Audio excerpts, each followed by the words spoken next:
Hi, good evening, everyone. I'm Shweta. She's Guinea, and we're from Guinea's Planet. And we're again back with Polumi for another conversation on what Guinea reads. Hi, Polumi. Hi, good evening. How are you all doing? Well, it's a tricky question to answer these I days, but know, I we can know. definitely say that we're safe and healthy at the moment while there Okay, are going around. Yeah. this is not avoidable. So, because we are holding her book, so I think I will directly come to the point today. Can I can I show it, please? Sorry. Okay.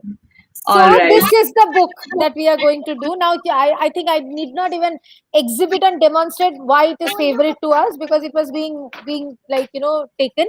So it is pronounced as Korukatta, right? And Korukatta is something like a modak, right? And it's famous in Kerala, and it's a lovely book, something which we really like. It's written by Sumi Chandrasekharan, illustrated by a Japanese illustrator called Zafo Yamamoto, and it's the publication is Tota Books. All the Delhi people will know that because they are an imprint or a version of the Full Circle Bookshop. They have started a children's publication unit called Tota Books, and it's a very interesting book because it's a children's book, but it speaks about food and what one can do for the love of food. Great. So, what is the special reason that you're recommending it to Guinea and other kids today? Okay, because I think we are living towards in a little tough time, right? And I think at this point of time all of us are groping to find out things which will comfort us, right, which will bring in good memories, because I think the misery seems to be endless. And I think food brings in the best memories in us, right? When we leave home, I think the first thing we miss often is the food from home. So I think once we speak about this book for adults as well as children, it's also a nice opportunity to speak about things you love and maybe start with food, which is beyond nutrition also often, right? It's a source, it's a basic source of comfort and existence in this world. Um, and it's very interesting because we are also often angry with children that they don't like to eat most of the things and they're feeble. So it's also about the passion for food, what a person does, and many other things. So there is this. It's a beautiful. I mean, people who are acquainted with Kerala can also find it amongst the pages. So Ponnu is a very forgetful person.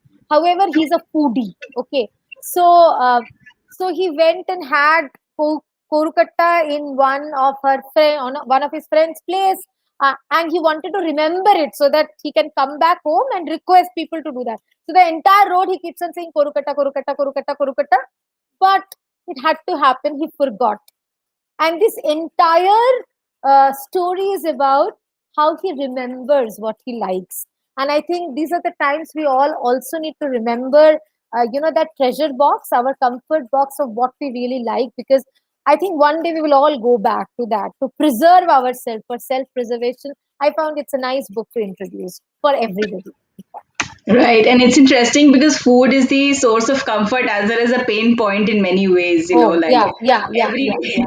everyday life, yeah, about food and stuff. Hmm.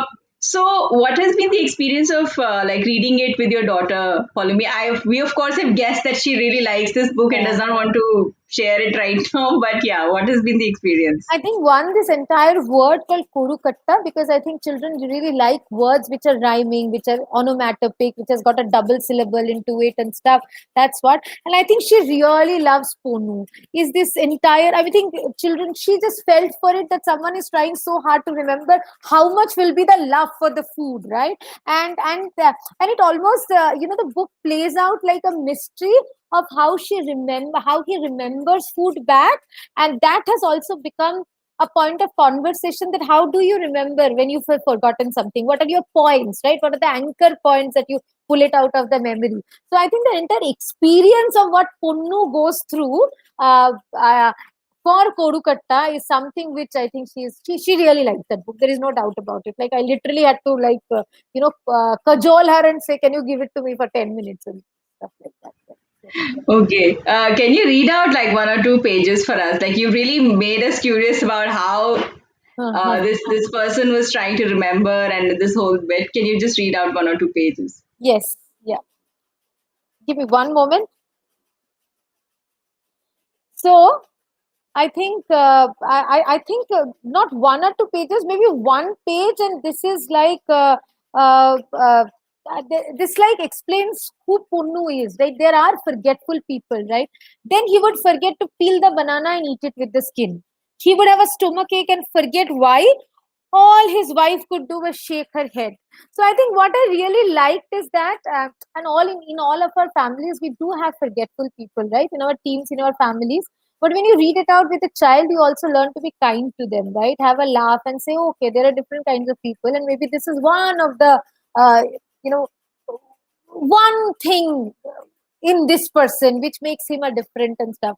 So this is what we like because for my daughter, she just turned 5. Uh, it's very difficult to understand who are these people who cannot forget even the food, and to allow her to also understand that it is possible you also do not remember many things, maybe where you kept this book last time. I think this is the part which really is something which we do that. And if you like this book, one thing, it's a book of food, so it introduces children with all kinds of sweet snacking item like a koru katta and an onion pakora. So whenever it rains, what will you have? If it doesn't rain, what will you have? So I think it's a lot of fun to speak about food and to get introduced to local traditional food and stuff like that. Right. That's very interesting. Like not only you have a story, but you also understand a lot about food Yeah. and various dishes. So that's yeah, very very interesting. Definitely. Um, so thank you, Paulavi, for bringing this book to us, and we hope that the audience does explore more about it and get Yeah. it for the kids. And of course, I definitely know that there are some people that I'm going to gift this book to because it's just I think for all the foodies in the world and Yeah. everybody who loves food, definitely one of the books to maybe gift to. Yeah. So thank you, Polumi. Thank you, audience. And next Tuesday, come again, join us for another conversation on what Guinea reads, and let's see what comes up then. Great. See you next Tuesday. Thank you. Thanks. Nice.